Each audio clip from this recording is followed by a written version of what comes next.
sharaf dhac waxay ku tahay shacabka Soomaaliyeed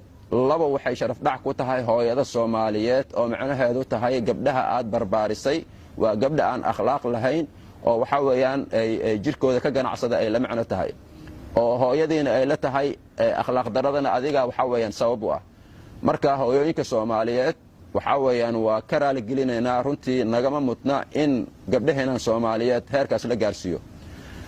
hay-adaha ku shaqada leh ee dawladana waxaan ka codsanaynaa cidda warkaas baahisay ama qortay ama buug ha ku qorto ama media ha ku qorto ama hay-adaha la wadaagtee in sharciga la horkeeno